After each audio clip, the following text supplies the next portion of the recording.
double Altar of Fire. I have gone on record, Gia, as saying that double Altar of Fire Warlock versus Demon Hunter is like the most toxic matchup I've ever played. I absolutely hate playing this as the Demon Hunter because you can just get your entire game plan deleted, wiped off the face of the earth with a single good Altar of Fire, especially when, of course, you're factoring in glides that mean even if you draw your good hand, all the good combo pieces, you very often have to shuffle them back in, which means they can be deleted again. It's so scary in terms of losing your combo. But I think it just all leads to a very, very clever tech decision from Alutemu to leave up the Demon Hunter. So in short, che0nsu decided to fight gliders with gliders, but Alutemu decided to fight gliders with fire. Right. Altar of Fire in particular.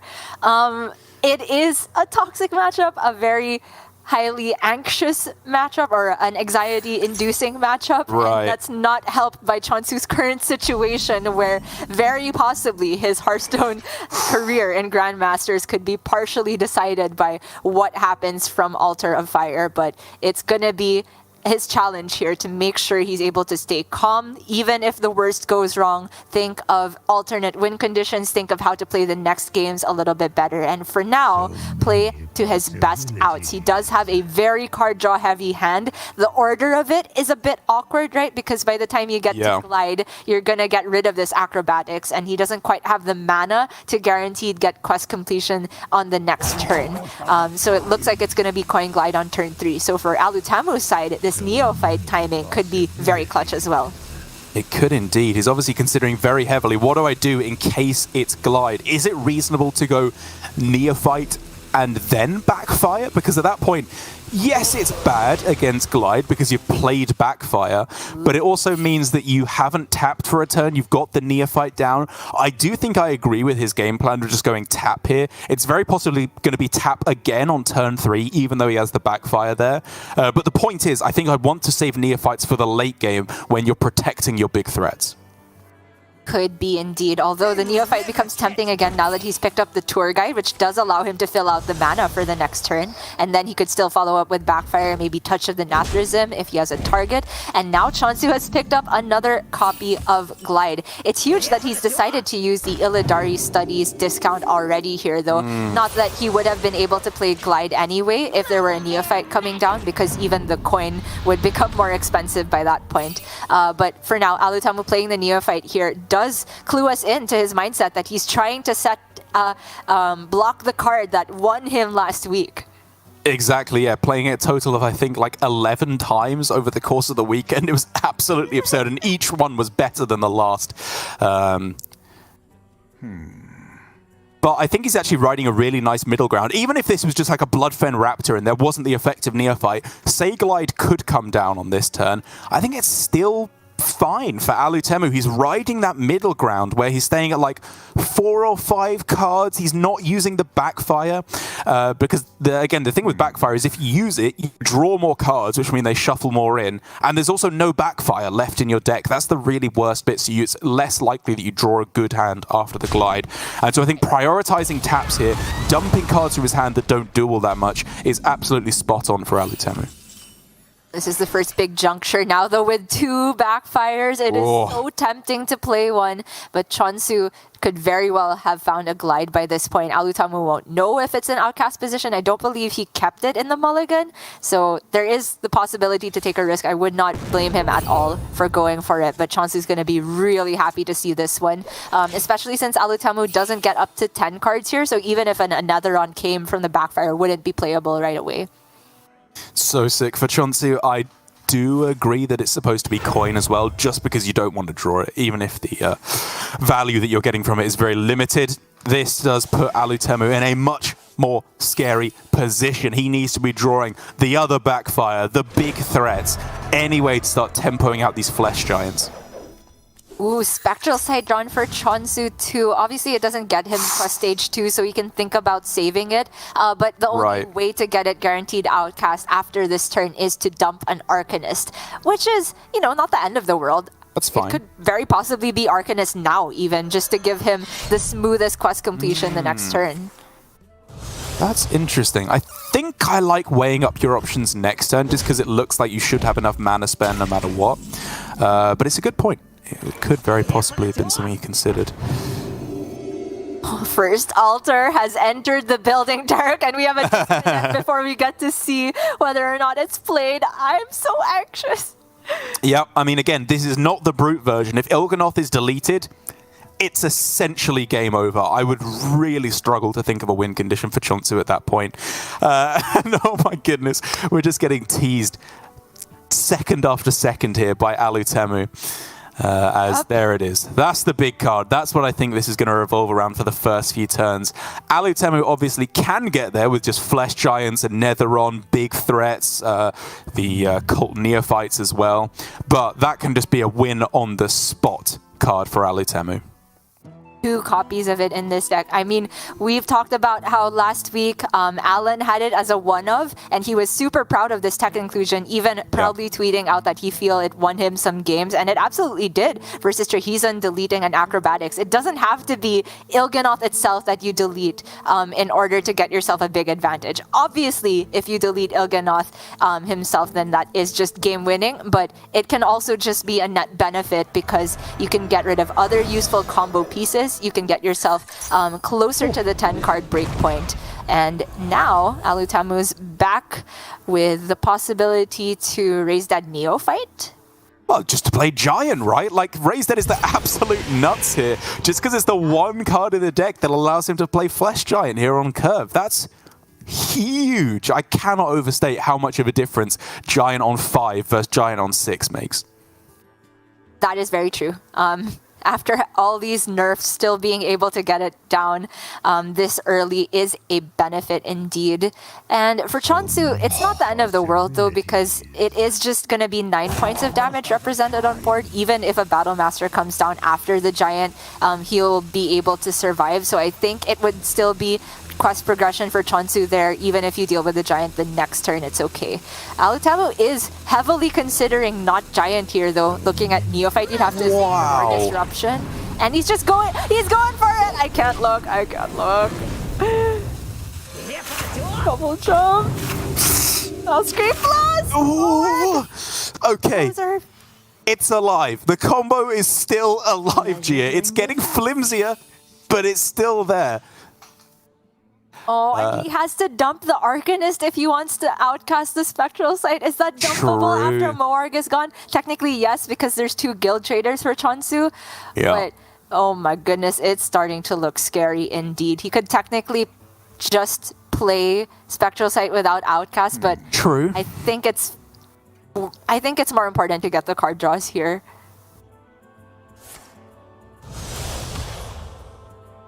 Okay, he's figured out he has the mana spare. He can't now go for Outcast and Spectral Sight if he wants to trade as well. Okay. He's not proccing Quest this turn? No, he is. He's just doing it exactly. Okay. Okay, my bad.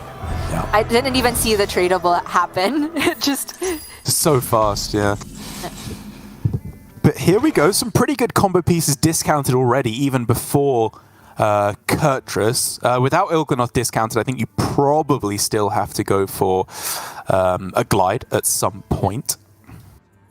Yeah, these discounts are looking like a bait, but it's so scary to put these cards back in the deck, Derek, because the deck is where Altar of Fire can start burning, and this is the last Moarg. che0nsu running one philosophy, as most OTK Demon Hunter lists do right now, and without the other Moarg naturally there, that philosophy will do nothing. As for Alutemu though, just gonna continue tapping, I thought, but looks like it's gonna be Unstable Blast plus Giant instead. Can still tap, right? Right, I think he was just trying to complete his quest more cleanly by just going for that first, then tap afterwards. It means you get less options in your play, but do get through to Tamsin faster, which is reasonable. I guess I can see this being a Tamsin game plan. And also just... Dumping the Bristleback right now, trying to set up the counter-lethal. He absolutely does have it with the Battle Master in hand. So for che0nsu, if this is just Glide, he might very well be dead. Oh, but can you go for like... I mean, you don't want to outcast the Glide here, obviously, but even outside of that, just in terms of clearing the board, like, you can't play Arcanist, Moarg, and Fellscream. You just don't have enough combo pieces afterwards. You can maybe play Arcanist, but I agree, Moarg, Fellscream, not usable. The I-Beam being found is huge, though, because that does allow him to get rid of the Bristleback, survive the turn, but is that good enough? Because he's still going to tank the Giant, and then, like, if you're not playing Kurtrus next turn because you have to clear the Giant again, then it's pretty much still going to need to be Il'gynoth off the top. Oh, it's going to be so close, isn't it? Oh! And like, he has the pieces he needs to clear the board. With, like, Tusk Piercer and Swing, he can deal the 6 damage afterwards with Moarg, Fellscream, and Arcanist, but he just can't afford to use those combo pieces. That's his last Moarg. Okay, there's the Philosophy still in the deck, though. I think he was looking for that off of the double jump, didn't hit it. If you get Philosophy Moarg, I think it's still doable with only one Moarg. Like, you can use one for a board clear, potentially. But right now, there's so little redundancy, and Alutemu can just put che0nsu to 4 health right now if he wants. He has to miss a tap if you're doing that. Oh, it's gotta be, right? It's so much pressure. Oh, it's really close. Let's take a look at what Alutemu has left, because the tap does get him closer to Tamsin as well. It definitely does feel like Tamsin Blightborn here is kind of frivolous. He is just on a board game plan. It's unlikely he will be able to kill che0nsu with his own fatigue. But maybe he's looking for Altar of Fire. Maybe he's looking for the other Raised Dead. Could be, yeah. I mean, there were few good draws. Like you said, Raised Dead, Backfire as well, I would throw into the ring as one of the good draws, because now this is looking like a bit of a dead turn for Alutemu. Probably leading into the Mortal Coil, right? Just for the chance of hitting Backfire or Raised Dead. True. Oh my gosh. Also, at 10 HP here, che0nsu could just have lethal without a Kurtrus Plate. Like, all you need, if you're gonna stay at 10, is like Moarg, Il'gynoth, Fellscream. Like, there could be a Philosophy in the mix. So he's actually going for Mortal Coil, Drain Soul instead, which doesn't really give him any breakpoints, I think, because che0nsu has a weapon equipped, right? So it's 12 plus weapon still is the breakpoint. Well, I mean, it kept him out of just Guild Trader or Arcanist plus Il'gynoth. It didn't need to be a Moarg at all, because that would have just been 9 plus the weapon swing. True.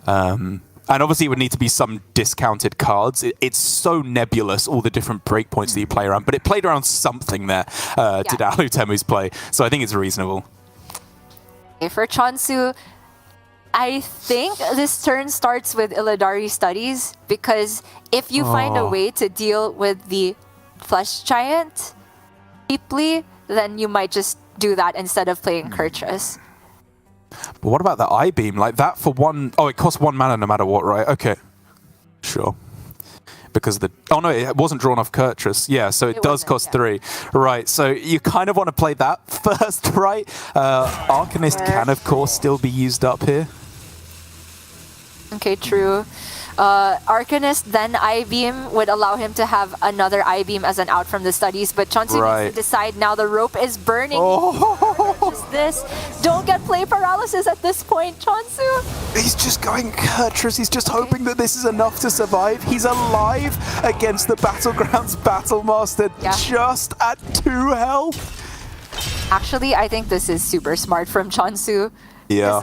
Alutemu's on quest stage 3, right? So he doesn't actually have any more burst right now until after playing Tamsin Blightborn. And he obviously can't play the Battlemaster and the Tamsin Blightborn. So che0nsu has just found a way to play around the Battlemaster while getting Kurtrus down. And he doesn't necessarily need Arcanist for the lethal. He still has Guild Trader. He still has Philosophy.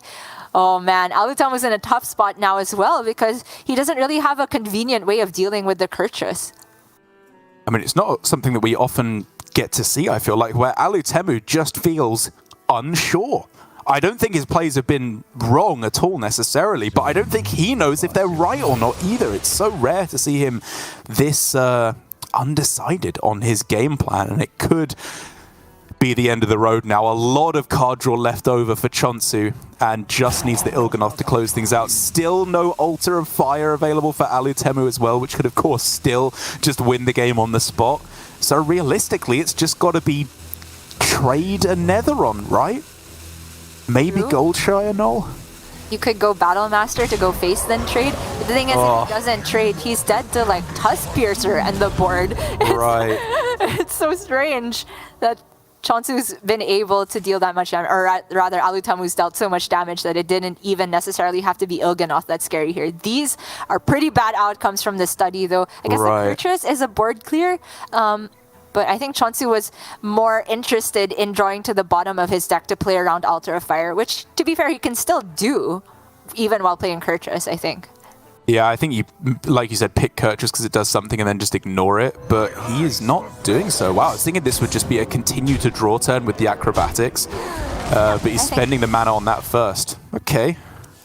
So, well, with the Outcast, it needs to be Outcast to actually kill the 8/6, so... Right. There's the Philosophy, Guild Trader. Oh no, Derek, if the Il'gynoth is left in the deck after this, Alutemu has the guaranteed Altar of Fire if he finds it. Oh no! Oh my gosh, the Il'gynoth is in bottom 2. The remaining cards are Ilgi and Immolation Aura.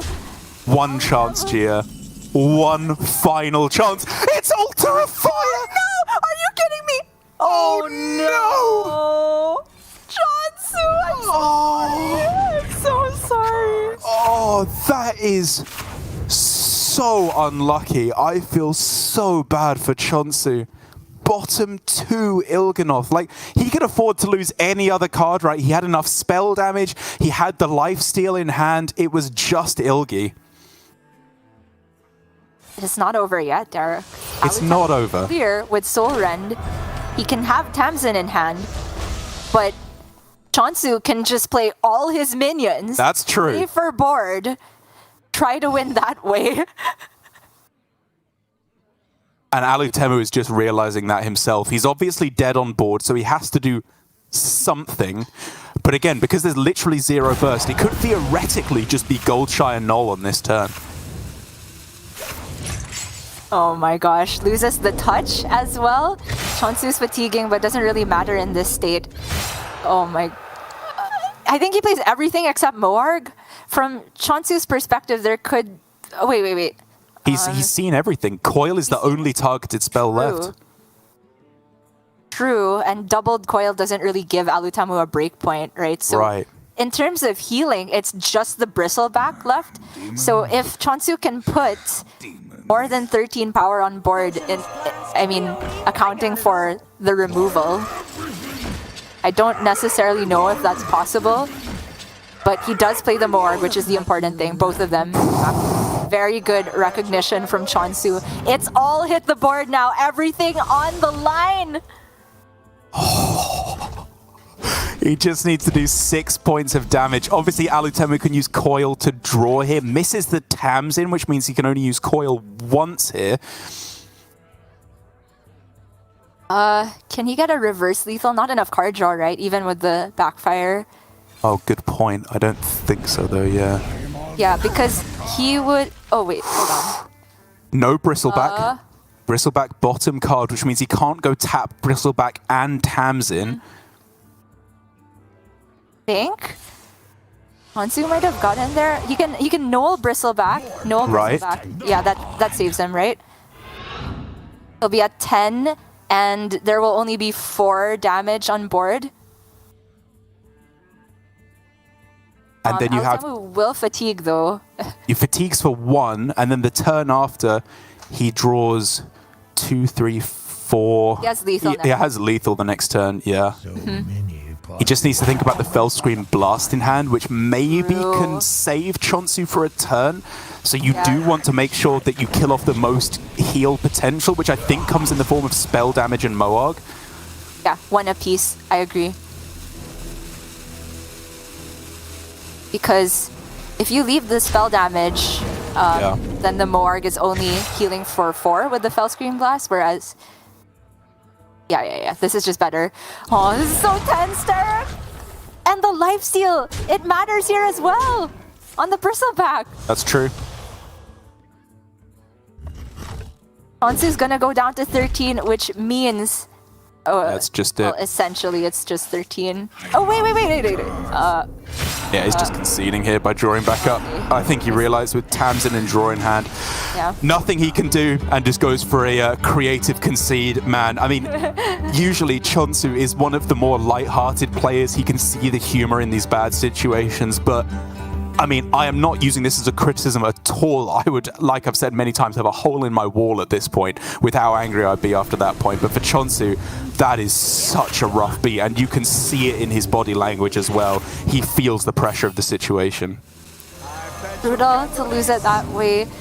We're going to be nitpicky here. You did ask the question at the turn, did he have to play che0nsu the turn? I'm not sure if he was dead on board or dead to Battle Master if he left up the another one. Very possibly Battle Master. There was an option to actually just draw to the end of the deck without playing the che0nsu, I think, because he still had the Spectral Sight in hand with 2 cards left in the deck. He could have done tradable for the other one instead and just said, I 100% have Il'gynoth in hand if I do that. But leaving another on does leave him dead to the Battlegrounds Battle Master. So I don't think che0nsu made the wrong play by any means. It was just unlucky. Il'gynoth at the end there. Alutemu with the Altar of Fire, pulling it back from the brink of defeat. Oh, Derek, I'm stressed out. I can't imagine how bad che0nsu's feeling.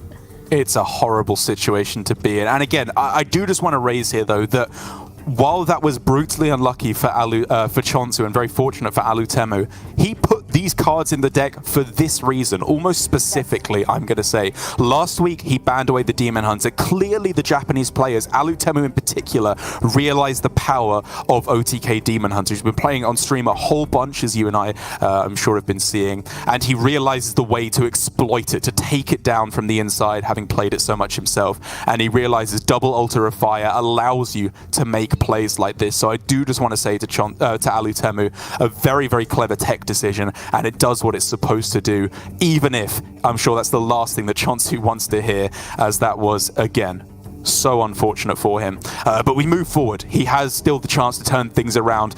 Garrote Rogue for Alutemu here. Very, very standard list. Nothing all too fancy here. The 1 Penflinger, the 2 Wand Thieves as well. And then for che0nsu, he's going to be playing the Demon Hunter again. A matchup that we go back and forth on, but my heart still says Demon Hunter should be in the lead. I'd agree. A while ago, we saw Tiz took the unfavorable, if we are to be believed in our assessment, as the Rogue versus Demon Hunter, but he was running a slightly different list than Alutemu here with the Guild Trader in there rather than Kazakus, which did allow him to be a bit more liberal with his usage of Ethereal Aug Merchants, having that redundancy of spell damage. It's hard to say which one is better straight up, because Kazakus by itself can be a win condition versus OTK Demon Hunter if you get a resilient enough golem combination, maybe step that a couple times too. It does need a lot of creativity on the Rogue's part. You play to the hand you have to beat the Demon Hunter here, because they are able to get so much disruption with the Glide. Alutemu keeping the field contact right off the bat, definitely agree with that. And there's the Shroud of Concealment, which can get him even more fuel. Right now, che0nsu with no Glide, but Alutemu will always have that possibility in mind, so I wonder how he'll choose to navigate the Shroud. So how do we feel about I suppose Guardian Aug Merchant on 1, because we saw from Tiz earlier on, right, the play of just trying to play around Glide by dumping cards that you don't want to draw if you were to be glided, to which I would say Aug Merchant into Neophyte is pretty cleanly cards you don't want to draw after a Glide comes down. That's true. I think the Guardian Aug Merchant is very reasonable here. For Tiz, it was easier perhaps to dump Prize Plunderer, because that's even more useless than the Guardian Aug Merchant, which does have sometimes some utility to protect a field contact, or at least make it expensive for che0nsu to clear a full board. But I was inclined to agree. I like the idea of dumping it here. Like, as Rogue versus Demon Hunter, a lot of the time you kind of view your hand as a secret passage hand. Like, that's going back in the deck at some point. That's so true. Let's dump cards while we can. che0nsu has picked up the Glide, but it's going to be quite a few turns before it gets in outcast position, whereas Alutemu now has Prep with Shroud. Oh man, how does he put this all together, do you think? It's very interesting, isn't it? turn 3 is often the first quest completion turn. Usually, though, when they've done some setup, right, where they are going to have played the Tusk Piercer or the Sigil to make it a little bit easier, I would argue that it's still just Cult Neophyte on this turn. And then next turn, we can start messing around with, like, Prep Shroud and then maybe, like, play an Octobot if you draw it off the top with Stealth as well. Alutemu's gonna go for the draw now, though I think he very likely drops the Guardian Og Merchant if he doesn't find something cheaper. Okay, one Thief. Okay, it's still gonna be a Neophyte, my mistake. I was thinking he would hold that for turn 4 into a Glide, potentially. But obviously, Neophyte by itself is still just disrupting che0nsu's general quest completion game plan.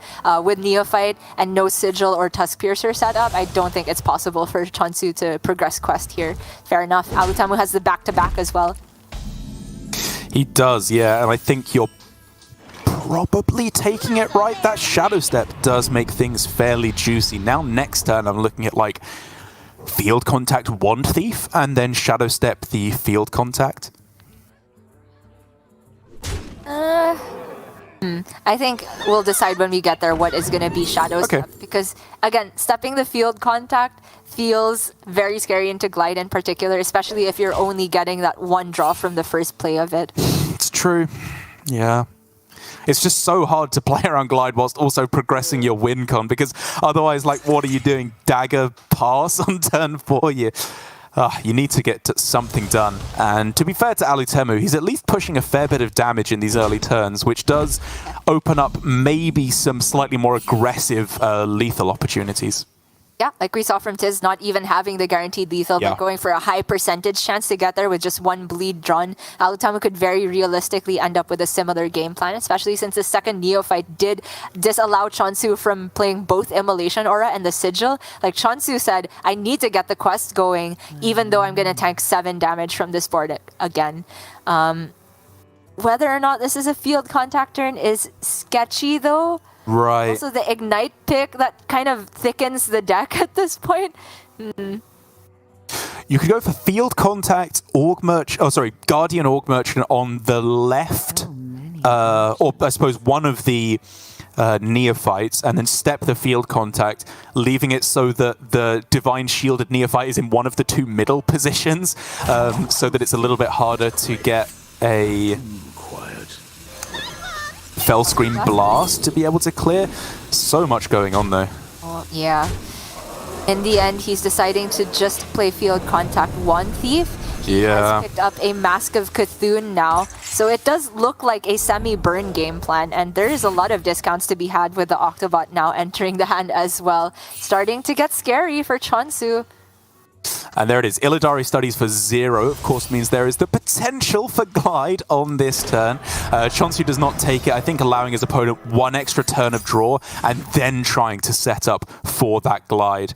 He could, of course, achieve that by just going Immolation Aura on this turn, but now that he's got double discounted cards off of the Acrobatics, he can actually complete quest level 2 as well this turn, right? Yeah. That's sick. That's crazy. I mean, he's obviously face tanking a lot of damage because of it, but it seems well worth it.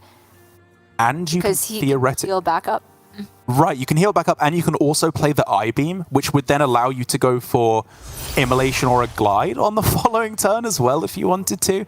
Or I guess with the Illidari Studies, you could then go still play the Glide for 3 mana after all that. So there's many, many options available for che0nsu here in what is an incredibly potent turn here. My goodness. A difficult one to navigate as well. The awkward part of this is that he, of course, had to use the Fell Scream Blast for not very much value in order to get the second quest stage done. That is a calculated risk for che0nsu here, but he does have the ability to get Kurtrus in hand next turn guaranteed. Whereas for Alutemu, if he does use this Octobot here, I think he'll want to be drawing with the Field Contact immediately, not sitting on the discounts, because with all these cards drawn, the possibility of Glide is very likely. Yeah, I agree completely. You just have to hope that it's sandwiched in the middle and that they won't be able to outcast it. But I think I'm more concerned with getting maximum card draw, more so than getting maximum mana on this turn. He might even hold the Octobot altogether because he'd just be discounting spells at this point. Oi, no Puddle Cry in hand other than the Ethereal. That is extremely awkward now. Right. And again, like you said, this Octobot is just doing absolutely nothing. This is only the first Ethel, so he can dump this. Prep Passage. Prep Passage? He's just ending with Octobot on board, which is something you can do to slightly play around Glide, because it's tough for them to glide and deal with it in one fell swoop, right? So you can say, I'll discount the next hand, but man, it's really flimsy. Ooh. Is he igniting his own Octobot? What's the game plan here? I don't know. Prep Garrot. He's just hemorrhaging cards again to try and play around that Glide. Wow. Obviously, this looks strange, but into Glide, you can draw the bleeds without them taking up spaces in your hand. Yeah. So I think Alutemu is just trying to set up for a scuffed lethal where he just finds the Mask of Cthulhu again. The Ignite maybe has something left on board and deals the lethal that way, maybe with the other Garrot. But obviously, OTK 30-0 potential is gone now. And this is, again, a little bit weird for che0nsu. He just has too many cards in hand. You don't want to go to Glide because of that reason. You don't want to draw a tiny hand. But it's difficult to use that card draw. The Spectral Sights are in non-outcast positions. Obviously, he can complete Quest on this turn quite easily. But it's just about dumping cards at the same time so he doesn't overdraw che0nsu. I think it might still be Glide here, even though he has so many cards in hand. Like the because he has the Immolation for sure, right, to deal with the board, which means that he rocks the Octobot, so the Glide resets Alutemu's discounts, even though he does end up with one extra card. That's true. That's true. That's the che0nsu in hand. And yes, it's a lot of cards back in the deck, but it's kind of the same principle of not playing your Backfire into a Glide, where if you put all the card draw back in your deck, if a che0nsu's Aura is in play, then you kind of just assume those are additional actions, but they don't actually cost anything. They're just placeholders in the deck. Risky play, but we'll see if it pays off here. Alutemu does have quite a bit of card draw from a post-Glide hand. I'd say that's above average for sure. Yeah, this is sick. Secret Passage, so clutch here. Shroud as well. Maybe it's just maximum draw? Shroud Swindle? It's pretty good, actually. I think so. He's just seen a Glide, and he knows che0nsu will want to play che0nsu next turn and not another Glide, even if he had it. So, Alutemu, I think, first order of business is trying to hit that field contact again. And then next turn, even though he doesn't have guaranteed lethal setup, there's still 3 bleeds in the deck and this other Garrot, so he can maybe put it together in a scuffed way if he just finds the field contact. Alternative being Passage now? Okay, well, it's time to get moving. There's obviously a lot of actions that could still happen, especially with field contact off the top, which he's playing. Really? It's quiet. Oh my gosh, this time! That is the second field contact as well. He has to get moving right now. Brain Freeze to draw an extra card. This is going to be so weird, Gia. He's got card draw as well, but is it enough to get there? Doesn't feel like it. che0nsu has the Immolation Aura as well, so he can deal with the contact and still play che0nsu. With the Spectral Sight, if he can outcast that, there's a good chance che0nsu hits lethal of his own, because the deck still contains Acrobatics, another Spectral Sight, just lots of card draw. But Alutemu, how? I mean, he can't even deal with the che0nsu that nicely. I guess he could Brain Freeze it, but what else is this turn? I mean, I'm wondering if this is ever Kazakus for 1. I don't know if that's just a bait and a waste of mana. Yeah, because you can look for spell damage. You could also look for Poison Shoot, because even though freezing the che0nsu is nice, actually killing it is very big when you have Mask of Cthulhu in the deck, right? You actually need to get rid of that health so that you can point that face instead. Realistically, I don't think Alutemu will have the time to play Mask of Cthulhu, because the only way to draw it this turn involves spending mana, so the next turn, like, it's pretty much taking up that entire turn as well. I think what he needs to do is give himself a turn where he can get the remaining bleeds in his deck and this Garrote, maybe some of the bleeds from there. The Octobot can help with that, but he has to use Ethel to proc it, which I really don't want to use because we want that for the bleeds. It has stealth though. Could he not have just like played that and hope that it survives? You've seen both Immolation Auras as well. It was almost impossible for it to be killed, so I kind of liked the look of Octobot Swindle there instead. Maybe. And he misses on spell damage in the Golem. Scary stuff. che0nsu, he's gliding again. Doesn't want to take any risks with what Alutemu has set up. This is the most disruptive play possible.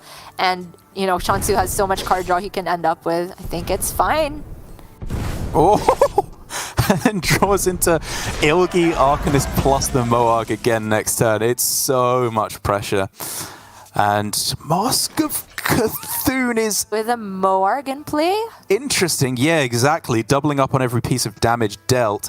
It's obviously never lethal, but it does start to put some pressure on che0nsu and actually maybe force him into winning the game next turn, depending on what the draws are for Alutemu. Yeah. I mean, I think I mask here every single time because there's just no other way he clears the board. I think this is the... is this a freeze golem? It's lifesteal deal 3, I think. Oh, okay. So you can do that and then mask, so you can maximize the damage going face. True. He could go for an Octo proc turn and just go for max tempo alongside it, is the other way that you can... oh, no, wait. It's 1 mana off. Being able to play the mask as well, right? It looks like he's just trying to maneuver this board into trading, hopefully, and then get all the mask procs face. Oh, it's lifesteal freeze. My bad. Sorry. Okay, if that's the case. Prize Plunder and Dagger. Yeah. Okay, well, it kind of sets up lethal with the mask because you get 6 points going face. But oh my gosh, Spectral Sight for che0nsu. So big, yeah. There's just a Moarg on board already. Is that a fell scream I see? Yeah, Giga lethal. That's going to be it. che0nsu getting the win. Oh man, I just am loving this matchup more and more the more I see it. So many different approaches that you can take. And I think for Alutemu, his approach in the early turns was very much spot on, right? He went for the game plan of dumping cards as much as possible, keeping his hand around that 5-card space as much as he could. But then in the late game, it was a weird win condition he was going for. I'd be really curious to know exactly what he was trying to move towards rather than just a kind of nebulous push burn to face game plan, because I wonder what outs there could have been at that point. Like tempo field contact at the end to draw 1 card off the secret passage was so risky, and it could have worked out, but in this instance it didn't. Yeah, it's just so difficult to figure out what these rogue players are thinking in every situation because the nature of the deck is that it can go in 100 different directions every single turn. There's just so much flexibility to be had.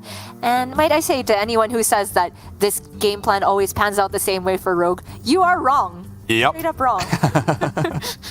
Yes. You suck, I might add as well. And yeah, it just demonstrates exactly, as you said, how varying the game plan can be with Rogue. che0nsu moving on to the Anaconda Druid as well now, which is pretty similar to the list we saw earlier on today. It's not running Soul of the Forest, instead opting to slot in double Celestial Alignment, right? Which is pretty interesting. We, a while ago, were obviously big fans of Celestial Alignment, mainly when D6 Warlock was a thing, when it was so powerful, when Mage was a little bit more prevalent as well. Do you see any great point for Celestial Alignment right now? What is che0nsu trying to do with that tech? I think it's pretty good against Demon Hunter too. If you can play that before they have gotten Kerchus online, their game plan is slowed by miles, especially since all our Demon Hunters in APAC on stream so far have been of the OTK variant, no brutes to be found anymore, which are generally a bigger punish into alignment. And I think it's fair to say that Mage has made a small resurgence as well. Maybe not so much in APAC, but I think it's a decent deck where it stands right now, given that everything has been nerfed other than Mage in this most recent patch, it's got a decent matchup against Paladin, etc., etc. So I don't hate the Celestial alignment inclusion, but the timing of it will be paramount here. Versus the Rogue, this is once again an opportunity to do very clever things or ambitious things, depending on how you look at it, with Kazakus Golems. True, yes. We have seen a couple times 10 mana Golem being taken. We saw it, from Possessi here in Asia Pacific, where it didn't end up getting played. We saw it from Letta over in Europe, which was an absolute clown fiesta of a game, where he just forgot how to count in the end. And yeah, things got very, very weird. But you're right, Kazakus Golem into 10 is something that is very often just correct against a version of Druid with Celestial alignment. The situation would have to be, I think, though, that you're winning hard enough that even if they don't alignment and you never get to play the Golem, then you're still in a good spot. So I would rather take a 10 when I'm ahead rather than behind here, because the Druid can very much just not play alignment if they think that's your only out. In the early game, though, before all of that madness, I completely agree with Alutemu just tempoing out Prize Plunder. He hits the Octobot, which is huge, because the primary game plan for Rogue is to just play a bunch of zoo-like minions, preferably with a Cult Neophyte slotted in there, and beat down the Druid. Take advantage of these early turns where they're just drawing cards. Oh my god, this is so turbo for both players. Obviously, che0nsu misses on a way to kill the Octobot with, say, a Feral Rage off of the Nature Studies, but that is still fine. Alutemu needs to be a little careful here. It's still very unlikely that his Octobot will be able to die on this turn, so I do agree with the Shroud of Concealment to set up for a much bigger play next turn. But it opens up possibilities now to che0nsu. Man, you can just play the whole hand next turn. Oh, he could also just play alignment, right? Yeah. Oh! But the Octobot is on board, so everything's gonna... Okay, he's proccing it first. Procs it first. Yeah. Very clever. Smart. So even though che0nsu won't have a turn next turn by virtue of the Overload, he is just kind of stranding Alutemu's hand. I say kind of, because what we could see here is another Octobot, and then just play everything next turn. You could just play Contact as well, right? There's literally no way that your opponent can respond on this turn. Right. So probably I prefer Contact, just to give yourself an extra draw, right? I kind of prefer Octobot, because with that mana spare, you can proc it at the start of next turn and then play 3 0-cost cards, right? So I think you get more on board even though you don't get maximum draws. You get a lot of draws in a smaller window also, I think. Or it's relatively similar. Does that make sense? Yeah, it's very similar, I agree.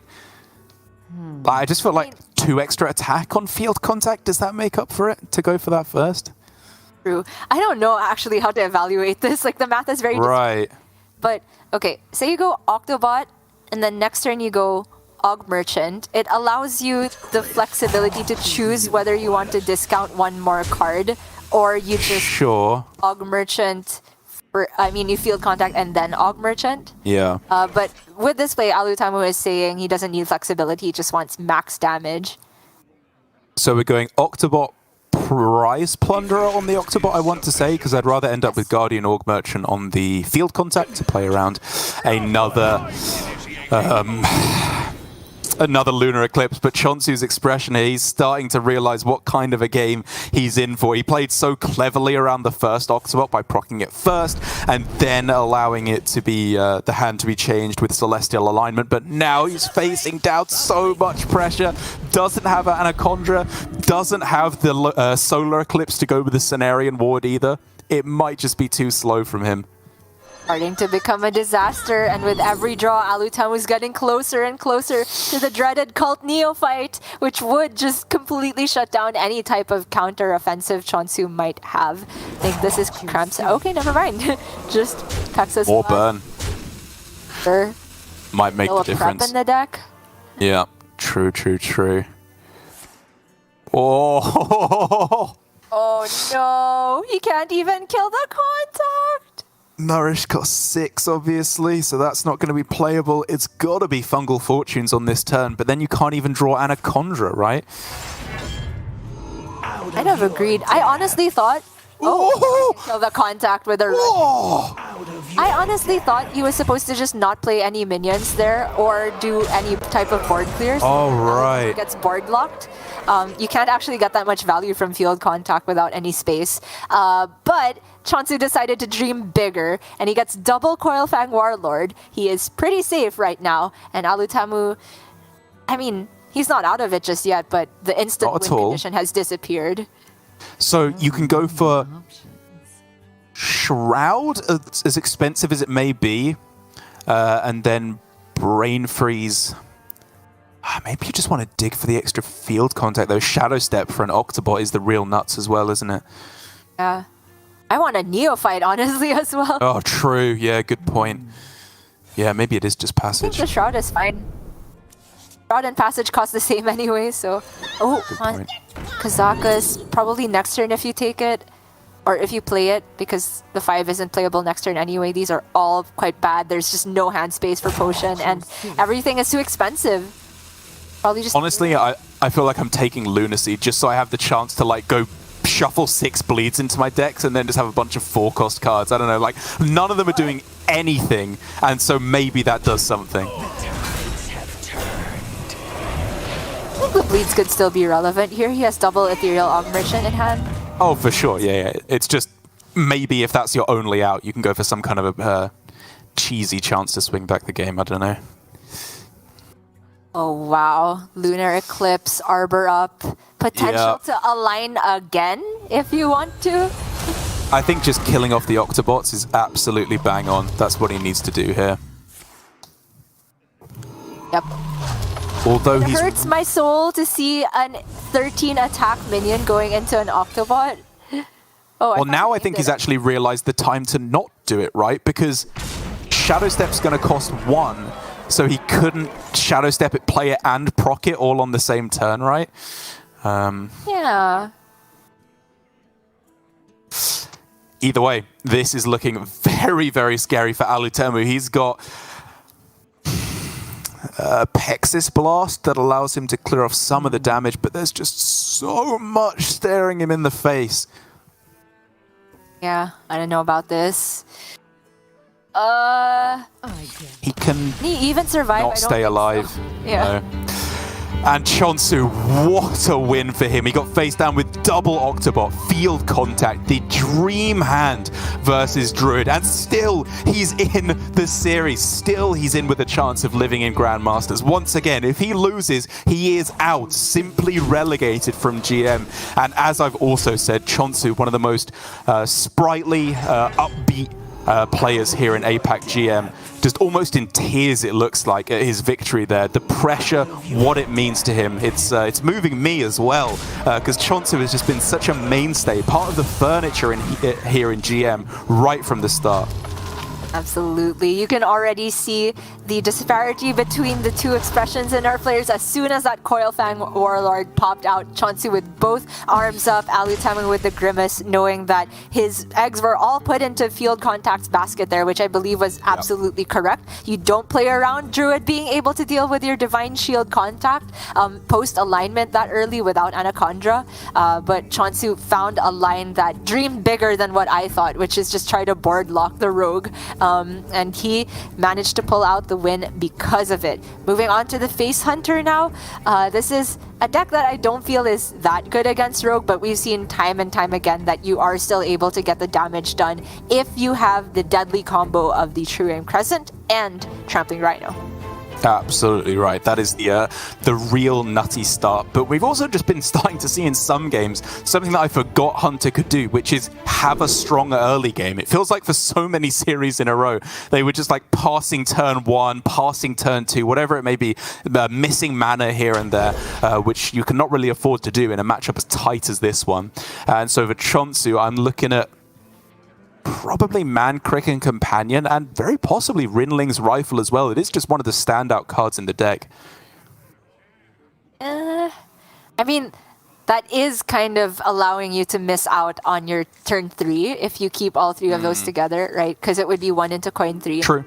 So I do like the Demon Companion keep, the Mancrick a bit ambitious also if you are all in on just trying to have the smoothest curd possible. So I think the keep from che0nsu makes a lot of sense. He hits the True Aim Crescent, which obviously doesn't have the Rhino at the moment, but does allow him just good trades. I guess it makes sense to not go for Org Merchant on one. I kind of liked it just to get something on board, because even though your opponent can, of course, dagger it down, I guess Octoboy would be kind of scary into as well. Sure, just getting the weapon online and then giving your own minions Divine Shield makes sense too. Ooh, nice pickup for Alutemu with the Neophyte. If you can play that before Hunters played Coin, you are almost certainly disrupting what they want to do that turn. For che0nsu here, he does have the ability to swing and then kill with the Aug Merchant, but he's choosing to go Neophyte of his own, be more mana efficient, sure. And so, Org Merchant dagger, right? Yep. Killing off the minion, keeping tempo. Kazakus is the beating heart of our game plan here for Alutemu, so just making sure the board is as clear as possible going into turn 5 for that big golem. Makes sense. And though che0nsu does have access to finding the Insta Rhino, it's still 2 turns from being playable if he finds out this Wrangler. So I didn't think this was an instant play by any means. It's quite low tempo for the moment. And he's going Vulpeting it anyway, so the Rhino game plan is being pushed completely to the side, hoping for just a big swing turn next turn. But maybe Alutemu can get the kind of golem that counteracts that. I'm thinking Rush is very often premium on the 5-cost slot. Yeah, I'd take that. I wonder if Lifesteal were available, would you value that over Rush just for the ability to have the Lifesteal shoot? It can be such a big swing. But right here with these options, I think the Rush is too good to pass up here. Stealth, you'd rather have versus a slower deck?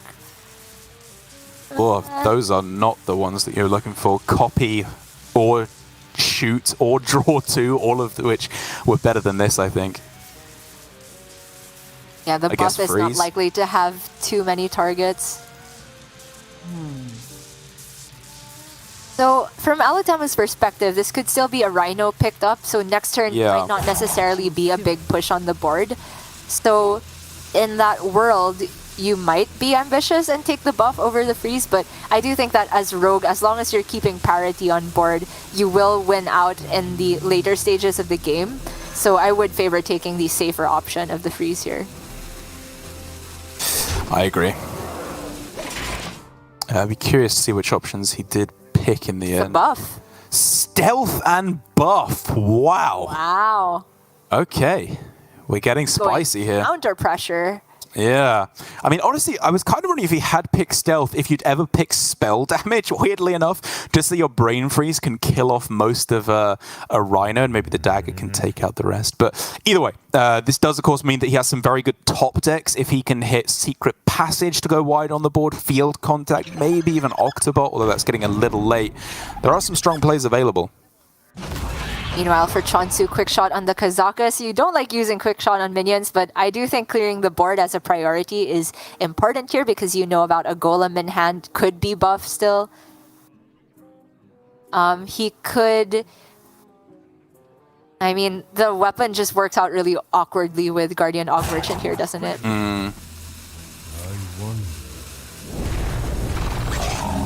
Oh, okay, so he's gonna Aug Merchant his Warsong Wrangler so that can trade, and then he can hit the Neophyte and have it trade again. He'll be face tanking 3 damage, but he is so far ahead on board with this line. Yeah, I agree with this completely. You do want to be making sure you're trading here as much as possible so that the buff doesn't mess you up too bad. Field Contact is interesting. Plus the Brain Freeze and the Wand Thief. I mean, maybe if you start Wand Thief and hit Shooting Star, that's better than Brain Freeze? Maybe. I want to get Prize Plunder off the top. I like this Brain Freeze. Yeah. I think he needs something super impactful here. Oh. Okay. Snap Freeze, I think, is probably more crucial. Do you have time to play AI? I have no idea. I don't think either of these lines are winning, honestly. Me neither. So many options. Okay, fine. Let's just take the AI, move on with your life. Alutemu, I think, has to shadow step to contact. Oh, that's so slow also. I agree, it also has to be step contact. Like, you can go for step the Wand Thief and hope to hit... I don't even know. I mean, again, there's no Frost Nova. Cone of Cold is the widest AoE freeze you can get, which really doesn't feel like it's scratching this. Yeah. Oh man, che0nsu has so much pressure. Belmont not the greatest draw at this point in the game, just going for the straight away Rinling's rifle. Sure, open the cage seems pretty good in this situation. Oh yeah, Tons of minions sticking around. So much pressure, so much follow-up as well, being able to draw off the quick shot very likely, get more damage in with the Rinling's rifle as well. This needs to be the most monstrous field contact turn you have ever seen for there to be even a lick of hope for Alutemu here. Oh? He can proc his own Octobot and play all these one-mana cards. That's pretty good. That's pretty monstrous, but all the 1-mana cards actually equals just 2 minions cleared at the moment. I think he still needs to pick up a Shadow Step at some point for this to be enough pressure removed. He can freeze one as well, though. Like, this is surviving at the moment. Counterspell's big too. But if 2 minions survive, Derek, we're opening the cages! And there's 3 that are gonna survive. Give me that. Oh man, it's so Even close. Shadow Step. Because che0nsu, like, even if he gets Huffer here, it's not lethal, right? No. Close though. And now this Rinling rifle has the opportunity to find explosive, but Alutemu picked this golem for one reason and one reason only, I think. Oh, Be it's able to all push coming through. around. Push through explosive trap. We've seen this from Alan. We've seen this from several players, honestly. Oh, that's so sick. Like 4 turns later, it becomes relevant. That's unbelievable. Boy. I think as che0nsu, I would trade a 2-1 into field contact, play Felmaw, play quick shot face, send the other 2-1 face, and accept that the other golem, I mean a buff golem, would be the death of me here. So how much damage are you actually taking if there's a buff golem then, right? It's 6 plus 8, so it's 1 off lethal? Yeah, with the dagger as well? Assuming field contact is traded and everything left up, yeah, I think it survives, so... Yeah, I like it. He needs to set up his own lethal at some point. If you quick shot face, obviously you don't even have lethal on board the next turn, but the explosive trap will pop off. And you have the hero power the next turn. It's pretty likely, but he sends it all face, which means that the greater golem is the greatest golem here. Alutemu's at 3. He's gonna live at 1 into explosive trap. Oh, there's no spell damage on the other side. Nope. It's so close! I can't believe it, Gia, but he throws it down. We're going all the way to game 5. I thought che0nsu had got there. You thought che0nsu had got there. I think both players thought che0nsu had got there. That wry smile on Alutemu's face, I think, implies he knows he wasn't supposed to be winning that game. That was unbelievably fine, the margins that he won it by. But he did it, which means we're going all the way to game 5. Crazy. If che0nsu got Huffer there, Alutemu would have been at 1 HP. Right. And an explosive in play. So Huffer was actually just lethal, working, functionally lethal for che0nsu there.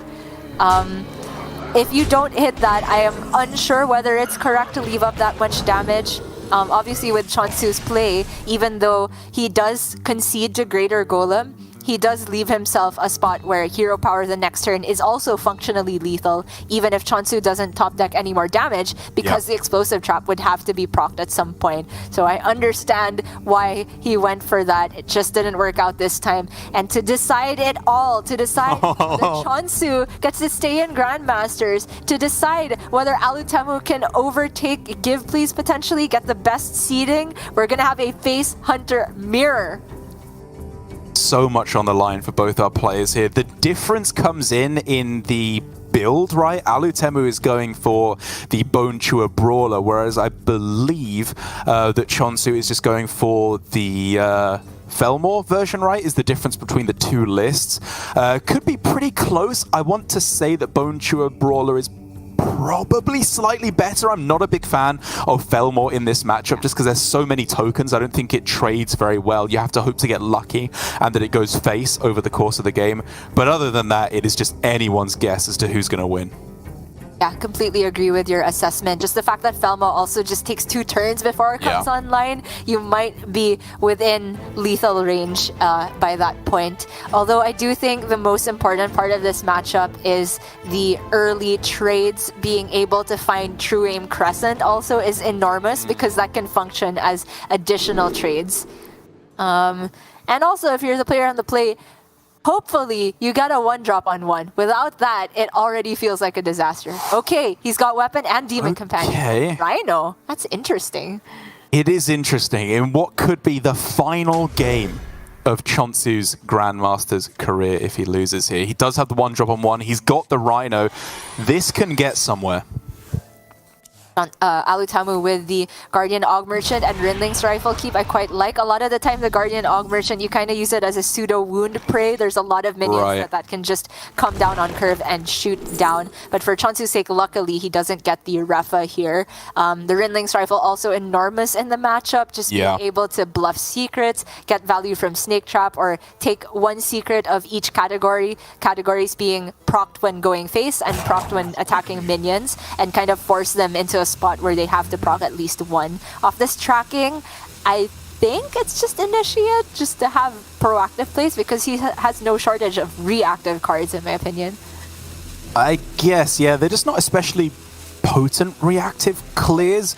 But again, what are they going to play on turn 2 that you really want to hit with Quick Shot? Because Neophyte would be the big one, but then you, of course, can't even play it. For che0nsu, though, this hand that was looking a little bit weird, maybe a bit flimsy at the start, is just going turbo, super wide. The Kolek buffing all of this as well. Still a full turn away from Rinlings into Explosive Trap. This is a lot of damage. It is, but Alutemu with a pickup of Volpertinger of his own, that's enormous. This just trades. That's the best draw in his deck for the situation, I think. Drinling's, True Aim Crescent and the Felma. Okay, this is still within the Felma, the window where Felma is threatening. But Alutemu can start pulling it back with the Rinling's Rifle now. So coin Rinlings. Pray you get Explosive. It does mean you're missing Barrack Codobane for a turn, but I guess it's just too good, right? You hope that you get something good to fill out your mana. Is it Explosive if he finds it here? I'm honestly unsure. Like, I'd still be interested in the likes of Snake Trap. Sure. Oh, there you go. Oh man, there's the question. This is also just bluffing that Alutemu can think about as well, because if you take Snake Trap and your opponent goes all face, you're just dead in 2 turns. Yeah. If you take Explosive and your opponent trades, I think that's okay, because you kind of have a clear board for that turn at least, and maybe you can pull it back with Intrepid Initiate next turn to maybe soak up the Felma attack. So, agreed.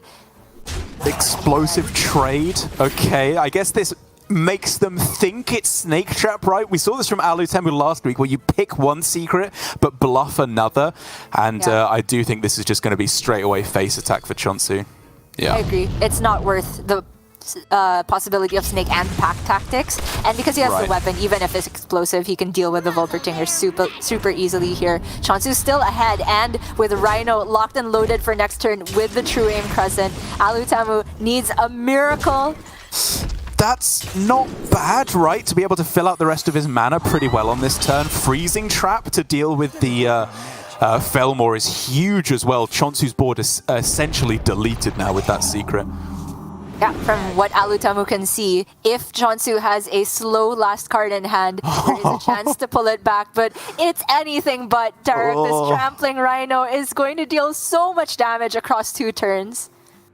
So what is it going to deal next turn? 4 and 3, so 7 damage on this turn? Yeah, Sorry, it only gets to live for one turn, but the 7 might be enough. At that point, Yeah. che0nsu probably only needs like an aim shot at some point. Alutemu's thinking about whether to play Marcel Cub or True Aim Crescent here, because very likely he's only going to be able to play one of those the rest of the game. Like the Barracuda Bane is locked up for turn 5. I kind of favor the True Aim, because he can just go face every single turn from here. Going with Marcel, I guess saying again, if it is Rhino, it dies off on this turn anyway, so that's not really his biggest concern. Fair enough. Getting so close, Derek! So Looks close. like che0nsu's in the driver's seat, but he still needs to pick up more pieces of burn. Tracking can help him find it. Yeah, that's sick as well. Clearing almost the entire board. Like you said, just needs a tiny bit of extra burn. But the question is, can Alutemu keep up in the race? Barak on this turn, he gets quick shot, he gets aim shot, he's got piercing shot in hand as well. So much damage, but who will win the race?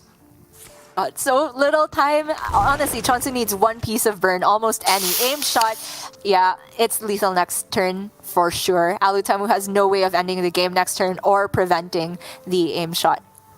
Is it lethal next turn for sure? How many charges the weapon does he have? He has is it just one left? Oh. Right, and so it's 7 this turn, 2 next turn. It's 1 off lethal as it currently stands. Sorry, yeah, my bad. I thought the weapon had 1 more charge on it. In that case, che0nsu still needs to top deck something good or roll Refa from this demon companion. No lethal here available, right? Nope. Yeah, but he can certainly set it up for next turn. Just aim shot, quick shot, true aim crescent. Next turn he has 1 drop hero power piercing shot. This is it. This is for che0nsu's life in Grandmasters. He needs it this turn. Refa or damage off the top. He needs 1. Yeah. Clever from Alutemu as well to play the piercing shot now, which plays around Rhino as a top deck for che0nsu. Alutemu can still get lethal next turn just by playing quick shot now and aim shot hero power the next turn. Just an optimization for sure. Oh my goodness, Turk! Refa or damage? That is not damage. 1 in 3? It can't end like this, can it? That's it. He knows he's dead if he doesn't. It's 1 final chance to stay in GM. He knows for sure because the aim shot is 100% in hand with the Barracuda Bane played. And so 7 damage is just a spell and a button away for Alutemu. So for che0nsu here, we are looking for Refa 2-1 charge. What's it gonna be? Oh! It's Shiva! And that's it. che0nsu's out of Grandmasters. I cannot believe it, Gia. Last game against the Rogue, I thought he'd done it. This game, we thought he'd done it as well, but 1 charge too few on the True Aim Crescent is what does him in there as well. And it's obviously a very different display from what we see from Alutemu. He'll be delighted with that win because it keeps him in the chance of getting that top seed, but very respectful in what he knows is a bitter, bitter defeat for che0nsu. It's so tough to be in that spot where it's for competitive integrity. It's for your own career to take every win that you can, but it does feel a little merciless at times. Alutemu didn't pop off or anything or cheer because he knows that it's his friend that is going down here. Oh man, really tough one. I'm a big fan of che0nsu. I do think he brings so much positive energy to the scene. I think he's got one of the most cheerful mindsets in general. And I'll miss seeing him and his clothes that you wish you could buy, but you honestly can just buy